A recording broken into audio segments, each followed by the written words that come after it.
సామాన్య ధ్యానం నిమిత్తమై దేవుని బిడ్డలారా ప్రేరేపించబడుతున్న ఒక లేఖనాన్ని మనకు అందరికీ తెలిసిన భాగమే మత్తయి సువార్త 25వ అధ్యాయంలో నుండి వాక్య భాగాన్ని మనం ధ్యానం చేసుకుందాం. మత్తయి సువార్త 25వ అధ్యాయం అందరికీ పరిచయం ఉన్న లేఖనంలో నుండి భాగంలో నుండి కొన్ని విషయాలను మనం ధ్యానం చేసుకుందాం. 25వ అధ్యాయము మొదటి వచనాన్ని చదువుతాం. పరలోక రాజ్యము తమ దివిటీలు పట్టుకొని పెళ్లి కుమారుని ఎదుర్కొనుటకు బయలుదేరి 10 మంది కన్యకలను పోలి ఉన్నది. దేవుని పరిశుద్ధ నామం స్తోత్రం. 5-6 వచనాలు చదవం. 5-6-7 వచనాలు. పెళ్లి కుమారుడు ఆలస్యము చేయగా వారందరూ మునిగి నిద్రించుచుండిరి. అర్ధరాత్రి వేళ ఇదిగో పెళ్లి కుమారుడు అతన్ని ఎదుర్కొని రండి అను కేక వినబడేది. అప్పుడు ఆ కన్యకలందరూ లేచి తమ దివిటీలను చక్కపరిచి గాని బుద్ధి లేని ఆ కన్యకలు మా దివిటీలు ఆరిపోవచ్చున్నవి కనుక నూనెల కొంచెము మాకు ఇయ్యుడని బుద్ధిగల వారిని అడిగిరి. చాలు. దేవుని పరిశుద్ధ నామమునకు స్తోత్రం కలుగును గాక. పరలోక రాజ్యము దేవుని బిడ్డలారా తమ దివిటీలు పట్టుకొని పెళ్లి కుమారుని ఎదుర్కొనుటకు బయలుదేరిన 10 మంది కన్యకలను పోలి ఉన్నది. దేవుని స్తోత్రం. పరలోక రాజ్యం యొక్క మర్మములు యేసు ప్రభు ఎన్నో ఉపమానాలు చెప్పాడు. చాలా ఉపమానాలు చెప్పాడు. అందులో 2 ఉపమానాలకు మాత్రమే యేసు ప్రభు దాని భావము తెలియపరిచాడు. మిగతా ఉపమానాలు భావాలు ఆమెలో ఉండిపోయాడు. పరిశుద్ధాత్ముడు వచ్చినప్పుడు ఆయన నా వాటిలోని తీసుకొని మీకు తెలియపరుచునని ప్రభువే చెప్పి వెళ్ళిపోయాడు. ఒకటి విత్తువాని గురించిన ఉపమాన భావం ప్రభు చెప్పాడు. రెండవది గోధుమల మధ్యలో పురుగులు విత్తబడిన ఉపమాన భావాన్ని యేసయ్య తెలియపరిచాడు. మిగతా ఉపమాన భావాలు తెలియపరిచాయి. యేసు ప్రభు చెప్పిన ప్రతి ఒక్క ఉపమానము పరలోక రాజ్యం యొక్క మర్మం. ఉపమానం ఏంటిది? యేసు ప్రభు చెప్పిన ఉపమానము పరలోక రాజ్యం యొక్క మర్మం అది. అనగా దేవుని రాజ్యపు విషయంలో సంగతులను గురించిన సంగతులను ఉపమాన రీతిగా మనకు అర్థమైన విషయాలను పోల్చుతూ యేసయ్య చెప్పాడు. అది అలాంటిదే కావాలి. వాటిలో ఉన్నటువంటి మర్మము సత్యము పరలోక రాజ్యానికి సంబంధించి తప్పిపోయిన కుమారుడు కానీ దేవుని బిడ్డలారా మరి నాణ్యములు కానీ యెరూషలేము నుండి ఎరుకోకు దిగి వచ్చిన ఇవన్నీ కథలు కావు. తప్పిపోయిన గొర్రెలు ఎన్నో ఉపమానాలు. యేసయ్య ఉపమానాలు లేకుండా వారికి ఏమీ బోధింపలేదు. అసలు ఉపమానాలు చెప్తే యేసయ్య బోధ చేశాడు. ఉపమానాల యొక్క అర్థములు, వాటి యొక్క సత్యములు, భావము, వాటన్నిటినీ పరిశుద్ధాత్మ దేవుడు వాటి మరలా బోధ చేస్తాడు.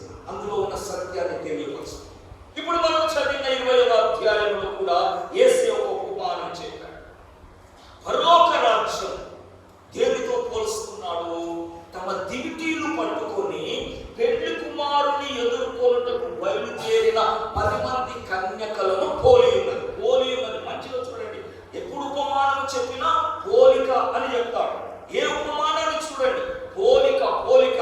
అది వాస్తవమైనది కాదు. ఉపమానం అది పరలోక రాజ్యం ఎలాగో, దానికి ఎలాగో సిద్ధపడాలో, పరలోక రాజ్యములకు ఎలాగో అరుగులో అన్న దానికి ఒక పోలికను, ఒక చిన్న అర్థమైనది, ఒక కథలాగా యేసయ్య తెలియపరుస్తున్నాడు. 10 మంది కన్యకలు దివిటీలు పట్టుకొని బయలుదేరిన బయలుదేరిన స్థితి ఎలా ఉంటుందో అలా ఉంటుందంట. ఎవరిని ఎదుర్కొనుటకు బయలుదేరారు? పెళ్లి కుమారుని ఎదుర్కొనుటకు బయలుదేరారు.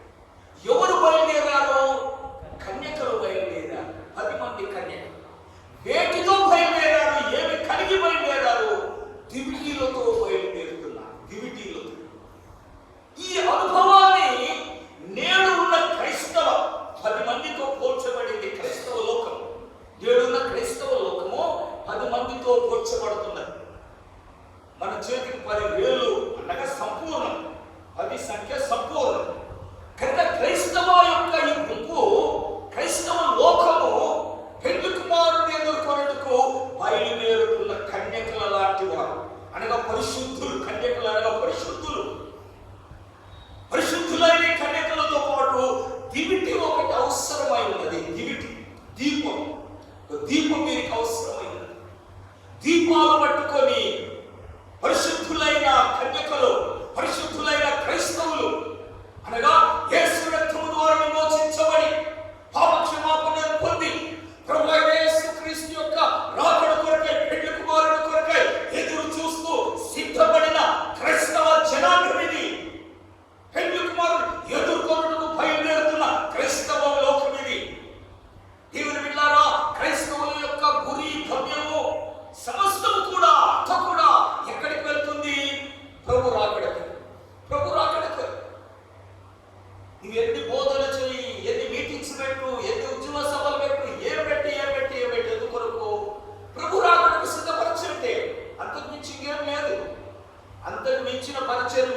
కన్యకలతో పోల్చబడి, పురుషులే కానీ స్త్రీలే కానీ క్రైస్తవులందరూ కూడా పరిశుద్ధులుగా జీవించాలి, పరిశుద్ధతను కాపాడుకోవాలి. పరిశుద్ధ జీవితమును కలిగిన వారే ఉంటేనే ప్రభు రాకడకు మన మార్గం.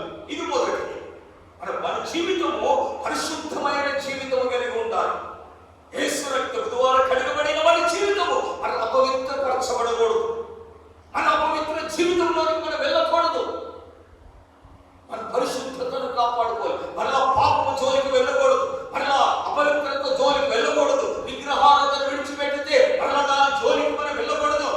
లోకాచరణ విడిచిపెట్టాం, మరలా వాటి జోలికి వెళ్ళకూడదు. అలాంటి పరిశుద్ధతను కాపాడుకోవాలి. ఇది కన్యకల జీవితం. 10 మంది కన్యకలు. ఈ 10 మంది కూడా వారి గురి ఒకటి. పెళ్లి కుమారుడు వస్తున్నాడు, ఆయనను ఎదుర్కోవాలి. మన ప్రభు వస్తున్నాడు. ఏమిటారా? ప్రభు రాకడలో 2 విషయాలను ఎప్పుడు జ్ఞాపకం పెట్టుకోండి. చాలా మందికి అర్థమైతే లేదు, క్రైస్తవులకు అర్థమైతే లేదు. యేసు రాజుగా వస్తాడు. అంతకుముందు యేసు పెళ్లి కుమారుడుగా వస్తాడు. యేసు వచ్చేది, యేసయ్య వచ్చేది ముందు పెళ్లి కుమారుడు, రాజుగా కాడు. బాగా అర్థం చేసుకోవాలి. యేసయ్య వచ్చేది పెళ్లి కుమారుడు, తర్వాత రాజుగా వస్తాడు. పెళ్లి కుమారుడిగా వస్తున్న యేసయ్యను ఎదుర్కొనుటకు సంఘం వెళ్ళిపోతుంది. సంఘం మధ్యాకాశానికి వెళ్ళిపోతుంది. ఎదుర్కోవాలి, ఆయన ఎదుర్కోవాలి.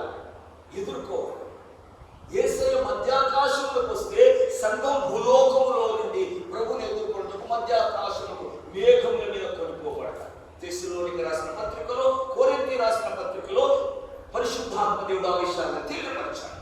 ఆర్భాటముతో ప్రధాన దూతల చేతులతో దేవుని కోరుతో పరలోకము నుండి ప్రభు దిగి వచ్చును.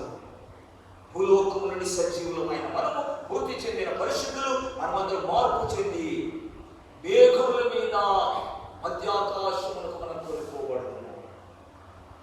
ఇది మధ్యాకాశంలో కలిగే కలయిక. ఆ పెళ్లి కుమారుని ఎదుర్కొన్నట్టుకే ఇదిగో 10 మంది కన్యకులు బయట. ప్రభు యొక్క 2వ రాకడలో 2వ ఘట్టం సంఘమును, ఎత్తబడిన సంఘమును తీసుకొని పెళ్లి కుమారుడు రాజుగా దిగి వస్తాడు. ఇప్పుడు రాజుగా సంఘముతో పట్టాభిషేకం చేయబడ్డాడు. రాణిని వెంటబెట్టుకొని, అనగా సంఘమును వెంటబెట్టుకొని ఆయన భూలోకములకు రాజుగా రాబోతున్నాడు. ఇప్పుడు భూలోకం అంతా చూస్తాడు. రాజుగా వచ్చినప్పుడు చూస్తాడు. పెళ్లి కుమారుడుగా వచ్చినప్పుడు లోకానికి తెలియదు. సంఘం తెలియదు. ఆ శబ్దము, అక్కడ కూడా శబ్దము ఎవరికి వినిపించిందో వారే రెప్పపాట్లు కన్ను రెప్ప కొట్టి తెరిసెలవని మార్పు చెంది వెళ్ళిపోతారు. మధ్యాకాశంలో పరిశుద్ధులు దేవుని పిల్లరా, ఆ ధన్యత, ఆ భాగ్యాన్ని ఆ పెళ్లి కుమారుని ఎదుర్కొనుటకు రాజును ఎదుర్కొంటే కాదు, రాజు వచ్చేస్తాడు, లోకములకు తీర్పు తీస్తాడు, సాతానును బంధిస్తాడు. ఆయన రాజుగా కాదు, ముందు రాబోతున్నది పెళ్లి కుమారునిగా, వరునిగా, నీ ప్రియునిగా రాబోతున్నాడు. ఆయన ఎదుర్కొంటకాయ క్రైస్తవ సంఘము వధువుగా సిద్ధపడాలి, కన్యకగా సిద్ధపడాలి. కన్యత్వాన్ని, పరిశుద్ధతను కలిగిన జీవితంలో మనం సిద్ధపడాలి. పాపములకు చోటు లేని జీవితం. 10 మంది కన్యకలు పెళ్లి కుమారుని ఎదుర్కొనుటకు బయలుదేరారు. పరిశుద్ధులు బయలుదేరారు. క్రైస్తవులలో పరిశుద్ధులు బయలుదేరారు. ప్రభు రాకడ కొరకు ఎదురు చూస్తున్న క్రైస్తవ గుంపు ఇది. క్రైస్తవులలో పరిశుద్ధులైన క్రైస్తవులు ప్రభు రాకడ కొరకై, పెళ్లి కుమారుడు రాకడ కొరకై, మధ్యాకాశంలో కొరకై ఎదురు చూస్తూ సిద్ధపడుతున్నారు. ఎప్పుడు వస్తాడా, ఎప్పుడు ఆ బూరధ్వని వినిపిస్తుందా, మేము ఎప్పుడు వెళ్ళిపోతామా, ఈ సిద్ధపాటు కలిగిన వారు. ఆయన రాజుగా వస్తాడు, రాజ్యం స్థాపిస్తాడు అని ఇశ్రాయేలీయులు ఎదురు చూస్తున్నారు. మన క్రైస్తవులకి ఇంకా అర్థమవుతలేదు. ఆ ఎదురు చూపు ఇశ్రాయేలీయులు ఇంకా మెస్సయ్య కొరకు ఎదురు చూస్తున్నాం, రాజు కొరకు ఎదురు చూస్తున్నాం. కానీ యేసు రక్తము ద్వారా విమోచించబడిన బిడ్డలు ఆయన రాకడ కొరకు, మధ్యాకాశం కొరకు ఎదురు చూడవలసిన వారు. కన్ఫ్యూజ్ అయిపోతున్నారు, గలిబిలి అయిపోతున్నారు. ఏ రాకడ కొరకు ఎక్కడ వస్తాడో అర్థం కాకుండా జీవిస్తున్నారు. మంది కన్యకలను పోలి పెళ్లి కుమారుని ఎదుర్కొనడానికి బయలుదేరాడు. ఎదుర్కోవాలి. ఆయన మధ్యాకాశంలోకి వస్తే భూలోకం నుంచి ఆయన ఎదుర్కొనడానికి వెళ్ళిపోయాడు. దేవుని బిడ్డ, ఈ ఎదుర్కోలకు సిద్ధపడిన స్థితి కావాలి. ఏ విషయాల్లో మనం సిద్ధపడిన అనుభవం ఉండాలి. ఎట్లా మనం సిద్ధపడితే పెళ్లి కుమారుని కలుసుకోగలుగుతాము? 10 మంది కన్యకులు. దేవుని బిడ్డలారా, మొదటిది మన పరిశుద్ధతను కాపాడుకోవాలి, కన్యత్వాన్ని కాపాడుకోవాలి, పరిశుద్ధ జీవితాన్ని మనం కలిగి ఉండాలి. మరి ఏవైతే విడిచిపెట్టినామో వాటిని మరలా మనం చేయకూడదు. అపవిత్రులం అయిపోతాం, మన జీవితం పాడైపోతుంది. అనగా ప్రభువు రాకడకు అర్హులముగా ఎంచబడతాం. రెండవది, 10 మంది తమతో కూడా దివిటీలు పట్టుకొని వెళ్ళిపోతున్నారు, దీపాలు పట్టుకొని. 10 మంది దగ్గర దివిటీలు. దేవుని బిడ్డలారా, ఈ దివిటీలు దేవుని వాక్యములకు సదృశ్యమే. ఈ వాక్యము నా పాదములకు దీపము, నా త్రోవకు వెలుగు. ఈ వాక్యము మన జీవితం మనకు ఆధారమైంది. క్రైస్తవ జీవితమునకు ఆధారము దేవుని వాక్యమే. దేవుని వాక్యము లేని జీవితము క్రైస్తవ జీవితము కాదు. వాక్యానుసారమైన జీవితము కాని జీవితము క్రైస్తవ జీవితము కాదు. మనము క్రైస్తవులుగా జీవిస్తున్నామంటే ఈ వాక్యాన్ని ఆధారం చేసుకునే కదా. లేకుంటే ఇంకేదైనా ఉన్నదా మనకు? ఏది లేదు. మనకు క్రైస్తవ జీవితము జీవిస్తున్నామంటే వాక్యమే ఆధారం. ఈ వాక్యమే ఒక దివిటి. ఈ వాక్యమే నీకు వెలుగు. ఈ వాక్యపు వెలుగులోనే, వాక్యపు ప్రత్యక్షతలోనే, వాక్యపు వెలుగు, వాక్య ప్రత్యక్షతలోనే మన జీవితాన్ని కొనసాగించాలి, మన ఆత్మీయ జీవితాన్ని నడిపించుకోవాలి. కనుక దేవుని బిడ్డలారా, ప్రభువు రాకడ కొరకై మనం సిద్ధపడుతున్న ఆ జీవితంలో మనం పరిశుద్ధతను కాపాడుకుంటూ వాక్యానుసారమైన జీవితమును కలిగి మనం ముందుకు సాగాలి. దినదినము మనం యేసుకు దగ్గరైపోతున్నాం. మనం పాట పాడతాం కదా, యేసుకు దగ్గరైపోతున్నాం. ప్రభు మధ్యాకాశానికి వచ్చే సమయం దగ్గరైతుంది. మనం కూడా ఆయన కలుసుకొనికే దినదినము సమీపమైపోతున్నాం, దగ్గరైపోతున్నాం. ఒక పాత పాట ఉంది, పరలోక సైన్యమంతా పైగా వచ్చుచుండే పెళ్లి సంఘమంతా పొగవలే పైకి వెళుతాము, పెళ్లి కుమారుడు వచ్చేటి ఏమాయి. పరలోక సైన్యమంతా పైగా వచ్చుచుండా పెళ్లి సంఘమంతా పొగవలే పైకి గయుదము, పెళ్లి కుమారుండు వచ్చేటి వేళాయే, పెళ్లి సంఘమంతా పరుగెత్తిరా రండి. దేవుని బిడ్డలారా, పరలోక సైన్యం పైకి వెళ్ళి దిగి వస్తుంటే భూలోకమందున్న వధు సంఘము పొగవలే మేఘం పైన పైకి ఎగిరిపోయి మధ్యాకాశంలో కలిసిపోయి అనుభవం కొరకై వెళ్తున్నారు. నీ పరిశుద్ధతను కాపాడుకుంటూ, పాపం జీవితం లేకుండా, పాపంతో సహవాసం లేకుండా, కన్యకలాంటి పరిశుద్ధతను కాపాడుకుంటూ, వాక్యమనే వెలుగులో, వాక్యమనే దివిటీతో నీ జీవితము దేవుని బిడ్డల పర్ఫెక్షన్ జీవితం కావాలంటే దివిటి నీకు ఒక దీపము దేవుని వాక్యమే. దేవుని వాక్యమే నీకు మార్గమును చూపించి నీవు ఎలాగో జీవించాలి, ఎలాగో సిద్ధపడాలి, ఎలాగో ప్రభు రాకడలో కొరకు మనం వెళ్ళాలి, ఏది చేయాలి, ఏది చేయకూడదు, ఏది ప్రతిదీ మనకు తెలియపరిచేది ఆయన వాక్యమే.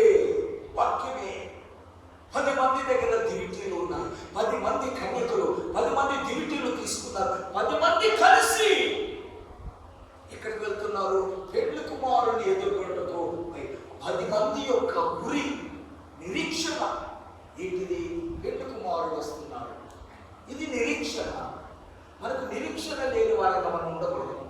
మనకు నిరీక్షణ ఉన్నది. ఏంటిది? మన ప్రభు వస్తున్నాడు, మనం ఆయనను కలుస్తున్నాం. మనం చనిపోయినా బ్రతికి ఉన్నా, ప్రభు వచ్చినప్పుడు ఆయన కలుస్తాం. ఇది మన నిరీక్షణ. నిరీక్షణ లేని వారి జీవితాలు ఎలాగుంటాయట? మనుషులందరికంటే దౌర్భాగ్యులంట. నిరీక్షణ లేదు, గురి లేకపోతే. చూడండి, కొరింథీయులకు రాసిన మొదటి పత్రికలో 15వ అధ్యాయం అంటారు, మనం నిరీక్షణ లేని వారంగా ఉంటే మనుషులందరికంటే మనము దేవుడి పిల్లల దౌర్భాగ్యులమని ఇదిగో తెలియపరుస్తున్నాడు. మనుషులందరికంటే మనం దౌర్భాగ్యులమంట. దౌర్భాగ్యులు ఎంతమ్మా? చదువు చదువు 15-19 వచ్చింది. ఈ జీవిత కాలం మట్టుకే మనము క్రీస్తునందు నిరీక్షించు వారమైన ఎడల మనుషులందరికంటే దౌర్భాగ్యులమై ఉందుము. ఈ జీవిత కాలం మట్టుకే ఇంతే. ప్రభు వస్తాడో రాడో తెలియదు, మరలా మేము వెళ్తామో లేదో తెలియదు. ఈ జీవిత కాలం మేము హాయిగా బ్రతకాలి, సుఖాలు తినాలి, త్రాగాలి, నోహు కాలంలో ఉన్నట్టు ఉంటే చాలు. ఈ జీవితం కాలం మట్టుకే అనుకుంటే నువ్వెటువంటి వారు? మనుషులందరికంటే దౌర్భాగ్యులు, మనుషులందరికంటే పనికి మానవారు మనమే. ఒక నిరీక్షణ లేదు, నిరీక్షణ లేని జీవితం కలిగి ఉంటే మనము మనుషులందరికంటే దౌర్భాగ్యం. వారికంటే తెలియదు, తెలిసిన మనం కూడా నిరీక్షణ లేకుండా జీవిస్తున్నామే. సిద్ధపడతలేమే, కన్నత్వాన్ని కాపాడుకుంటలేమే, దివిటీలు కలిగిలేమే. ప్రభువు అక్కడ కొరకే ప్రభుని ఎదుర్కోవాలన్నా ఆ బయలుదేరుతున్నారు, వారు ముందుకు సాగుతున్నారు. మనలో ముందుకు సాగడమే లేదు. దేవుని బిడ్డలారా, ఇది దౌర్భాగ్యమైన జీవితం, నిరీక్షణ లేని జీవితం. ప్రభు వస్తున్నాడన్న సత్యము తెలిసి కూడా దాని కొరకైన ఆశ, నిరీక్షణ లేని జీవితం దౌర్భాగ్యమైనది. మనుషులందరికంటే దౌర్భాగ్యం. 10 మంది కన్యకలు పరిశుద్ధులు, 10 మంది దగ్గర దివిటీలు ఉన్నాయి, వాక్యం ఉన్నది, 10 మంది నిరీక్షణ కలిగి ఉన్నారు, 10 మంది కూడా సాగిపోతున్నారు. పెళ్లి కుమారుడు ఎక్కడో వస్తాడు, ఆయన ఎదుర్కోనికి వెళ్ళిపోతున్నారు. క్రైస్తవ జీవితం సాగిపోతుంది, ఆయుష్కాలం సాగిపోతుంది. గతించిన సంవత్సరం గతించిపోయింది, ప్రభుకు దగ్గరకు వెళ్ళిపోయారు. ఈ సంవత్సరం కూడా గతించిపోబోతుంది, ఇంకా దగ్గరకు వెళ్ళిపోతున్నాం. దేవుని పిల్లరా, మనం నిరీక్షణ కలిగిన వారమై ఒక గురి కలిగి ఉన్నాం. మనకు ఒక గురి ఉన్నది. మన ప్రభు వస్తున్నాడు, మన యేసయ్య వస్తున్నాడు, మధ్యాకాశంలోకి వస్తున్నాడు. మనము ఆయనను కలుసుకోనికి వెళ్ళిపోతున్నాం. మనం ఇక్కడ ఉండేటోళ్ళం కాము, ఇది కాదు మనది. అక్కడ ఉంటాం మనం, ఆ పరలోకంలో ఉంటాం, ఆ మధ్యాకాశంలో ప్రభుతో కలిసి ఉంటాం మనం. ఇది అశాశ్వతమైంది. ఇది మనం ఉన్నంత వరకే, 70 సంవత్సరాలు 80 సంవత్సరాలు అంతవరకే. ప్రభు త్వరగా రాబోతున్నాడు. మనం ఆయన కలుసుకోనికి, ఆయనతో యుగాలుగా ఉండడానికి మనం వెళ్ళిపోతున్నాం. ఇది మన నిరీక్షణ. ఈ నిరీక్షణ కలిగి 10 మంది సాగిపోతున్నారు. మంచి దేవుడు, అందరూ సాగిపోయారు. పెళ్లి కుమారుడు ఆలస్యం చేయగా. ఈ మాట చదివినప్పుడల్లా కొద్దిగా ప్రభు రాకడ, ఆ దినము, ఆ గడియ, ఆ జాము ఎవరికి తెలియదు. ప్రభు చెప్తున్నాడు, ప్రభు చెప్పిన ఒక మాటలు, పెళ్లి కుమారుడు ఆలస్యము చేయగా.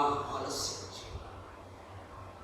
పేతురు రాసిన పత్రికలు అంటాడు, ప్రభు తన రాకడ గురించి ఆలస్యం చేయవాడు కాడు, కానీ ఎవడునో నశించడానికి ఇష్టం లేదు కనుక అందరూ మార్గ రక్షింపబడాలని ఆయన తన రాకడను ఆలస్యము చేస్తున్నాడు.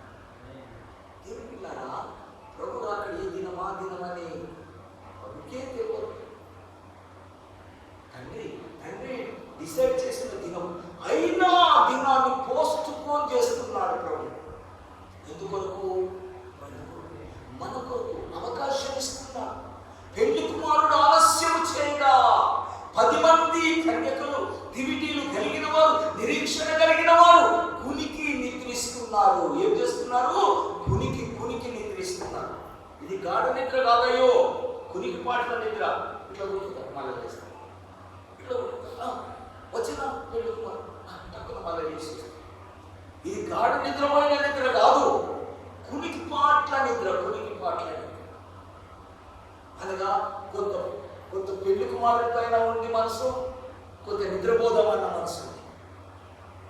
దేవుని బిడ్డలారా, ప్రభు రాకడ వస్తాడని కొంత జీవించాలని ఉంటుంది. ఆ లోకాల నుంచి అల్లకి పోదాంలే, ఇది కురుకుపాట్ల నిద్ర. దేవుడి పిల్లల ప్రభు రాకడలో ప్రభు ఎన్నో ఉపమానాలు చెప్పాడు. నిద్రపోకు మీరు మీ యజమానులు వచ్చినప్పుడు, ఇంటి యజమానులు వచ్చినప్పుడు మీరు నిద్రించుడాయన చూచిన ఎడలా మిమ్మును ఆ చెరసాలలో మారువేయి. దేవుని పిల్లరా, పెళ్లి కుమారుడు వచ్చే సమయంలో సంఘము నిద్ర అనే జీవితంలో ఉండకూడదు. నిద్ర చాలా డేంజర్. దేవుని పిల్లరా, నిద్ర అంటే ఏంటి? అన్నీ మర్చిపోవాలి. ఎన్ని కష్టాలు ఉంటాయి. ఒకవేళ పెద్ద యాక్సిడెంట్ ఒళ్ళంతో నొప్పులు ఉన్నాయనుకో, ఒక మత్తు ఇంజక్షన్ ఇచ్చి పడుకోబెడితే అన్నీ మర్చిపోతారు. నొప్పులన్నీ మర్చిపోతారు. ఏం జ్ఞాపకం ఉండదు. ఆ స్థితి ఏమి జ్ఞాపకం, ఏదైనా ఉండదు. నిద్రపోతే జ్ఞాపకం ఉంటుందా? ఏది జ్ఞాపకం ఉంటుంది? ఆ నిద్ర క్రైస్తవులకు ఉండకూడదు. అనగా ప్రభు రాకడను మర్చిపోయిన జీవితమే నిద్రిస్తున్న జీవితం. ప్రభు రాకడను మర్చిపోయి జీవిస్తున్నారు. దేవుని పిల్లలు, ప్రభు రాకడను గురించిన ఆలోచన పోయి, అందుకే నోహు దినములలో ఉన్నట్టు లోతుది ఎందుకు అవమానాలు చెప్పాడు ప్రభు? ఎందుకు వాటితో పోల్చాడు? జలప్రలయం వస్తుందిరా అని ప్రకటన చేస్తుంటే ఎవరికి బట్టి లేదు. నశించిపోతారా? ఎవరికి బట్టి లేదు. ఇదిగో ఓడ సిద్ధపరిచిన వ్యక్తులకు రండిరా అంటే తమ పనులన్నీ చేసుకుంటూనే ఉన్నారు. నాశనం వస్తుందంటే రక్షణ ఉన్నది, నాశనం రాబోతుంది. రక్షణలోనికి రండి, ఓడలోనికి రండి. ఏది లేదు. ఈ జలప్రలయం వచ్చేటప్పుడు, ఏ చేసేటప్పుడు నాశనమే ఉన్నప్పుడు మా పనులు మేము చేసుకుంటాం. ఈ ఉగ్రతను గురించి మర్చిపోయారు, రక్షణను గురించి మర్చిపోయారు. వారి పనులలో వారు ఇది నిద్ర మర్చిపోయిన జీవితం. నిద్ర అనగా మర్చిపోయిన జీవితం. అటువంటి స్థితిలోనికి కునికి నిద్రిస్తున్నారు. కొద్ది మర్చిపోతున్నారు, కొద్ది జ్ఞాపకం ఉంటారు. కొద్ది మర్చిపోతారు, కొద్ది కునికి ఇట్లా కునికి లేస్తున్నారు. ఆ సమయంలో ఒక బూర శబ్దం. దేవుని బిడ్డలారా, ఇదిగో పెళ్లి కుమారుడు ఆయన ఎదుర్కొన్న రండి అని ఒక కేక. దేవునికి స్తోత్రం, హల్లెలూయా. ఒక గొప్ప కేక, ఆర్భాటముతోను ప్రధాన దూత శబ్దముతోను పరలోకం నుండి ప్రభు దిగి వచ్చినప్పుడు దేవుని పూర్వ ఊదబడగానే మృతులు సజీవులుగా మార్చబడిన రీతిగా కడపూర శబ్దము వినగానే మృతులైన వారు సజీవులుగా మార్చబడ్డారు. కడపూర శబ్దం వినగానే జీవిస్తున్న వారు మార్పు చెందిపోయారు. ఒక్క శబ్దంతో, ఒక కేకతో మార్పు. ఇదిగో పెళ్లి కుమారుడు ఆయన ఎదుర్కొన్న రండి అని ఒక కేక వినబడగా అందరూ కూడా మేల్కొన్నారు. అందరూ కూడా పెళ్లి కుమారుని ఎదుర్కొన్నకాయ బయలుదేరుతున్నారు.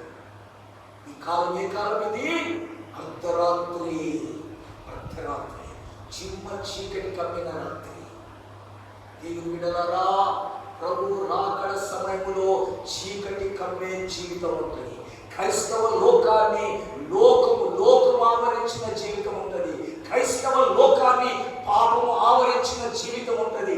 చీకటి కమ్మిన జీవితంలో క్రైస్తవులు ఉండే కాలంలో అర్ధరాత్రి వేళ పెళ్లి కుమారుని స్వరం వినబడుతుంది. కడపూర శబ్దం వినబడబోతుంది. ఆ యొక్క కాలంలో, ఆ చీకటిలో, ఆ యొక్క క్రైస్తవ పాప లోకములో సిద్ధపడిన, ఇంతకాలం సిద్ధపడుతూ వచ్చిన ఈ 10 మంది కన్యకలు దేవుని బిడ్డలారా, అర్ధరాత్రిలో వారు మేలుకున్నారు. ఆ శబ్దములకు వారు మేలుకున్నారు. శబ్దములకు వారు మేలుకొని వారు తమను తాము సిద్ధపరచారు. దేవుని బిడ్డలారా, ఇక్కడ ఒక ప్రాముఖ్యమైన విషయాన్ని కొరకే ప్రభు ఉపమానాన్ని. అందరూ కన్యకలే, అందరి దగ్గర దివిటీలు ఉన్నాయి. అందరూ ప్రభు రాకడ కొరకే ఎదురు చూస్తున్న వారే, అందరూ బయలుదేరిన వారే. పెళ్లి కుమారుడు స్వరం వినగాడని అందరూ కూడా తమ దివిటీలను వెలిగించుకుంటారు. 10 మంది కూడా దివిటీలను వెలిగించుకుంటారు. అప్పుడు వచ్చింది డివిజన్. అప్పుడు వచ్చింది రెండు గుంపులు, అప్పుడు వచ్చిండ్రు.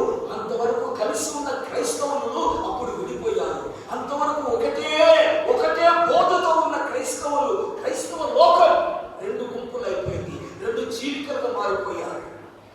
దేవుని ద్వారా అప్పుడు పేరు పెట్టబడింది, వీరు బుద్ధి లేని వారు, వీరు బుద్ధి కలిగిన వారు. అంతవరకు ఆ పేర్లు లేవు వారికి.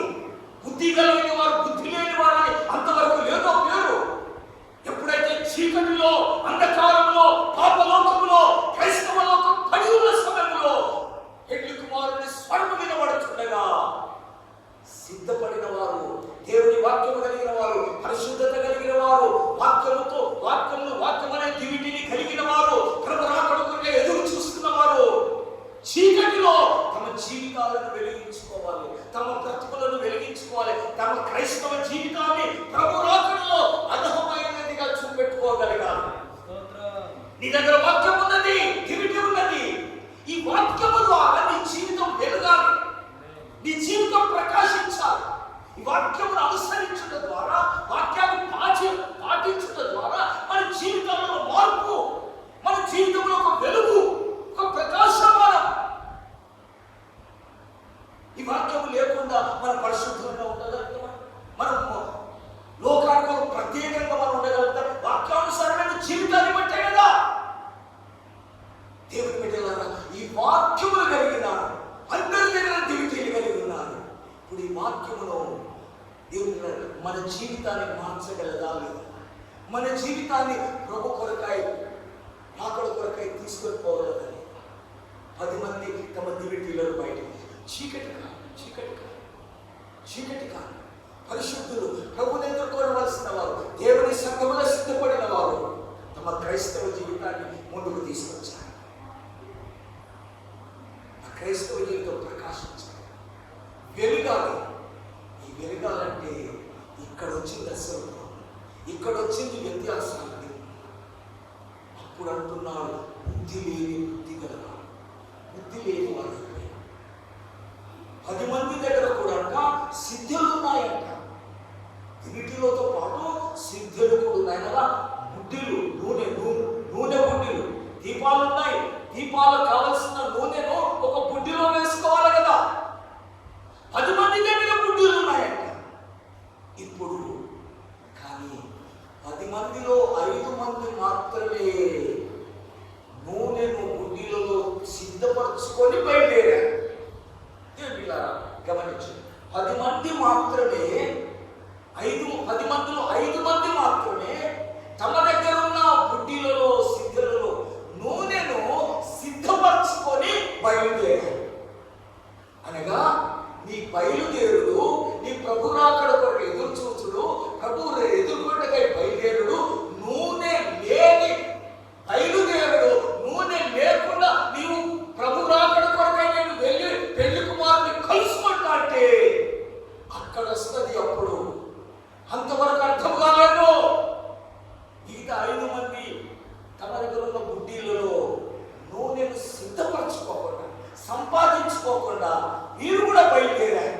వీరి ఆశయం కూడా మంచిదే, వీరు కూడా కన్నికలే, వీరి దగ్గర కూడా వాక్యం ఉన్నది, దివిటీలు ఉన్నాయి, వారి దగ్గర కూడా సిద్ధులు ఉన్నాయి, వారి దగ్గర కూడా హృదయం ఉన్నది, వారి దగ్గర కూడా పరిశుద్ధాత్మ నివసించే ఈ దేహం ఉన్నది.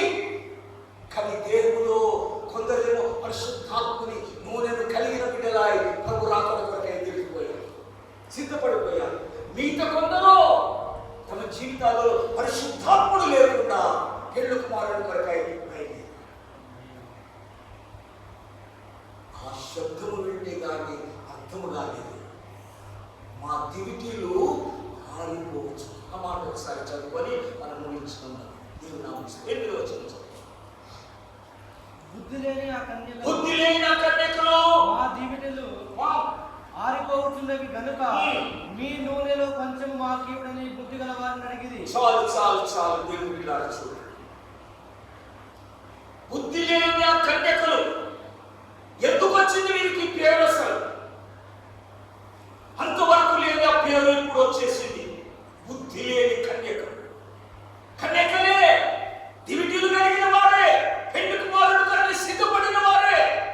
కానీ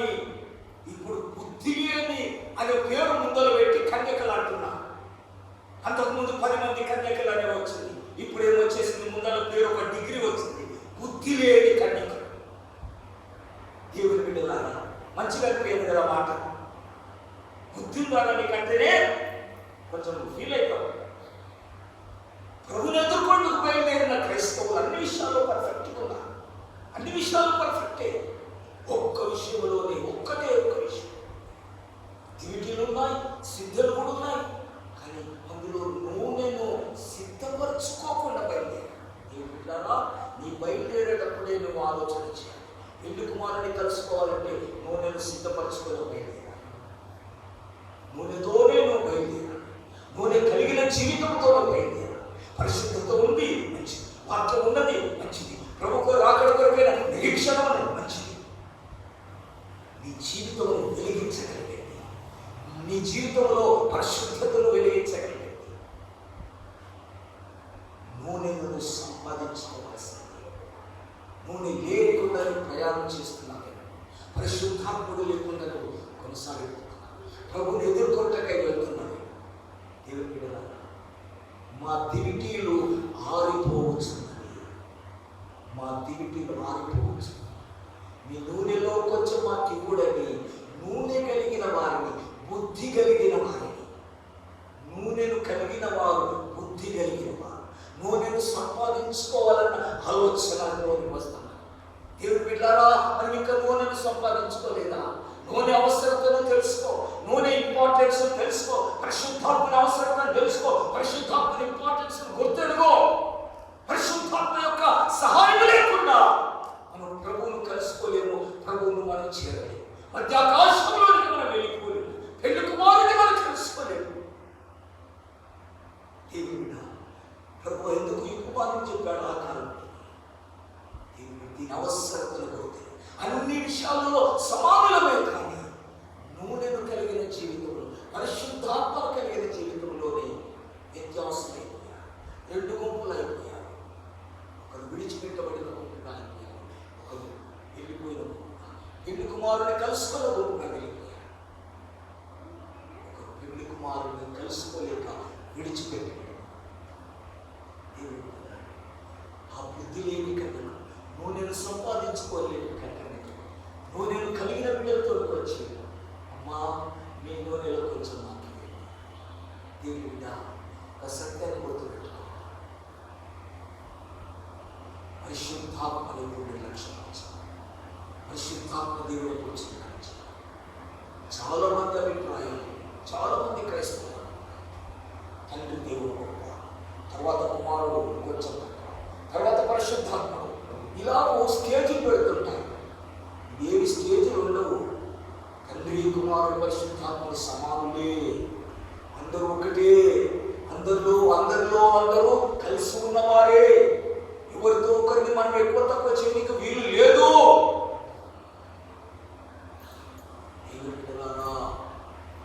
పరిశుద్ధాత్మ ద్వారానే ప్రభు కొరకాయ, ప్రభు రాకడ కొరకాయ సిద్ధపడిన జీవితంలో నూనె లేని వారు, మా దివిటీలు ఆరిపోతున్నాయి, మా ఆత్మీయ జీవితము ఆరిపోతున్నది, మా ఆత్మీయ బ్రతుకులు వెలుగడం లేదు. ప్రభు కొరకాయ, ప్రభు రాకడ కొరకాయ వెలుగుతున్న వారుగా మన ప్రభువును కలుసుకోవాలి. మనం చీకటిలో ఉన్నవారు, ఆయన వెలుగులో ఉన్నవారు. మనం చీకటిలో ఉన్న మనము వెలగాలి. మన దీపము వెలిగించాలి. మన సిద్ధులలో నూనెను కలిగి ఉంటే మన దీపాన్ని వెలిగించుకోవాలి. మన దీపాన్ని వెలిగిస్తాడు, మన దివిటీని వెలిగిస్తాడు, క్రైస్తవ జీవితాన్ని వెలిగిస్తాడు. నూనెను కలిగిన వారి దగ్గరికి నూనె లేని వారు తప్పకుండా రావాల్సిందే. పరిశుద్ధాత్మను కలిగిన వారి యొద్దకి పరిశుద్ధాత్మ అనుభవం లేని వారు తప్పకుండా రావాల్సిందే. ఇప్పుడు అర్థం కావట్లేదు. 10 మందికి 5 మందికి నూనె లేని వారికి అర్థం కాలేదు. ఉదయకాలం బయలుదేరిందేమో, సాయంకాలం వారికి అర్థం కాలేదు నూనె యొక్క పరిస్థితి. అర్ధరాత్రి అయిపోయింది, రాత్రి అయిపోయింది, కునికిపోయింది, అర్ధరాత్రి అయిపోయింది. అప్పుడు కానీ నూనె యొక్క విలువ అర్థం కాలేదు. ఇప్పుడు మా జీవితాలు వెళ్ళాలంటే నూనె తప్ప ఇంకొకటి ఆధారమే లేదు.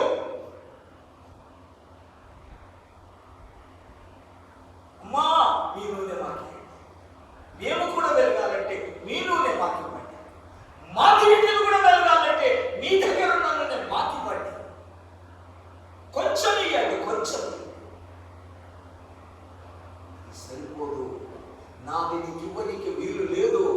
నేరుగా ఇచ్చేటోని ఇంకొకరు ఉన్నారు. అక్కడికి వెళ్ళి సంపాదించుకోవాలి. అక్కడికి వెళ్ళండి, అక్కడికి వెళ్ళి సంపాదించాలి. ప్రభు అయిన యేసుక్రీస్తుని అడగండి. పరిశుద్ధాత్మను ఇచ్చేవాడు ఆయన. తన అడుగు వారికి తోలి శిష్యులుగా దయచేస్తానన్నవాడు ఆయన. నా వెనుక వస్తున్నవాడు నాకంటే శక్తిమంతుడు. ఆయన పరిశుద్ధాత్మను నరిమిలో మీకు బాప్తిసం ఇచ్చేవాడు. ఆయన వెనుకకు వెళ్ళండి. దాహం గలవారులారా నా ఎదుకు రండి, నేను మీ దాహం తీరుస్తాను, జీవజలం ఇస్తాను. నా యొక్క విశ్వాసం నుంచి వారి కడుపులో నుండి జీవజలాలు పోరునని బిగ్గరగా ఆయన సెలవించింది.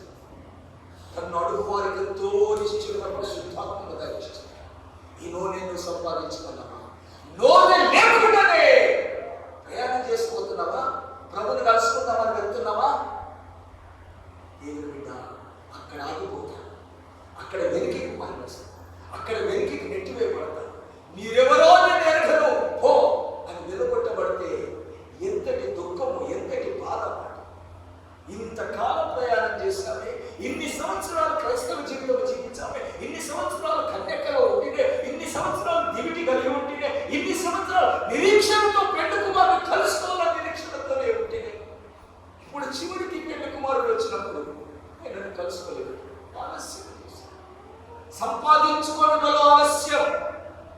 పెళ్లి కుమారుడు నువ్వు సంపాదించుకొని ఆయన ఆలస్యం చేస్తే నూనెను సంపాదించుకునే అవకాశములో ఆలస్యం చేసుకో, సమయాన్ని ఆలస్యం చేసుకో, కునిగిపోతుంది.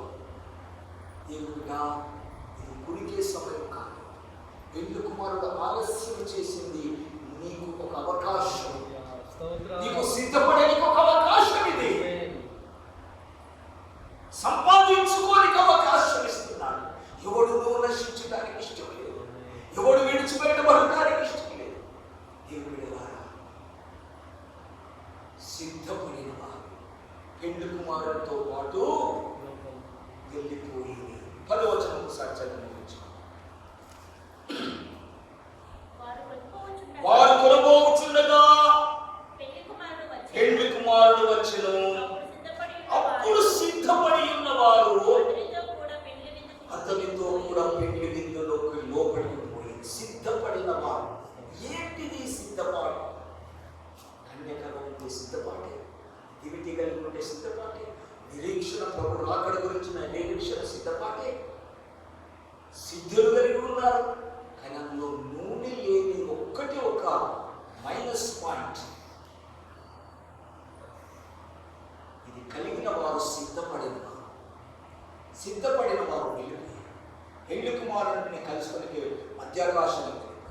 సిద్ధపడని వారు అనగా ఒక్క నూనెను సంపాదించుకోలేని వారు, ఒక నూనెను సిద్ధపరచుకోలేని వారు, ఒక నూనెను కలిగి పరిశుద్ధాత్మని కలిగి బయలుదేరని వారు, సిద్ధపడని వారు, విడిచిపెట్టబడిన కింది కట్టారు వారు. మరలా సిద్ధపడి వచ్చామయ్యా, తలుపు తీసి తలుపు మూయబడింది, మీరెవరో దేవుడిగా ఆ మాట వినక తోడని వినక ముందే సమయం ఉండగానే పెళ్లి కుమారుడు ఆలస్యం చేస్తున్న కాలం ఇది. ఆయన డేట్ ఎప్పుడూ అయిపోయి ఉంటుంది, ఆయన వచ్చే డేట్ అయిపోయింది, ఆయన అనుకున్న డేట్ అయిపోయింది. ఎందుకు ఆలస్యం? ఆలస్యం చేస్తే కొంతమంది అయినా కొందరైనా సిద్ధపడతారు. అందరికీ రేపు పరిస్థితులు వాక్యాలు అవును, వాక్యం కరెక్టే, ప్రభు వస్తాడు మాకు తెలుసు, మేము కూడా ప్రభువును కలుసుకుంటాం, మంచిదే. పరిశుద్ధాత్మని కలిగి పరిశుద్ధాత్మతో కూడా కలిసి ప్రయాణం చేయాలి. నీ ప్రయాణంలో నూనెను కలిగిన జీవితమై ప్రయాణం చేయాలి. అది లేని జీవితం అక్కడ పోతుంది అని అర్థం కాదు. దీనిలాగా ఈ సమయం సభ్యులు మార్చుకున్నాం. ఆ వ్యక్తిగతంగా మనం ఒక్కొక్కరు దేవుని సభలో ప్రార్థన చేస్తాం, సంపాదించుకున్నాం. అడుగు వారికి ఇస్తాను, అడుగు వారికి ఎంతో నిశ్చయంగా పరిశుద్ధాత్మని ఇస్తాను. మనం ప్రభువును కలుసుకొని పెళ్లి కుమారుని కలుసుకొని మనం సిద్ధపడతాం. బాగా అర్థం చేసుకో. ఇప్పుడు వచ్చినప్పుడు మనమందరం దేనికి పోలి వెళ్తాము? తీర్పులోనికి వెళ్తాము తప్ప రాజును కలుసుకోనికే కాదు. తీర్పు పునరుత్థానం. అది ఇది మొదటి పునరుత్థానం, అది తీర్పు పునరుత్థానం. ఆ తీర్పు పునరుత్థానానికి వెళ్తే ఆయన ముందు నిలబడడమే కష్టం. భూమి ఆకాశమే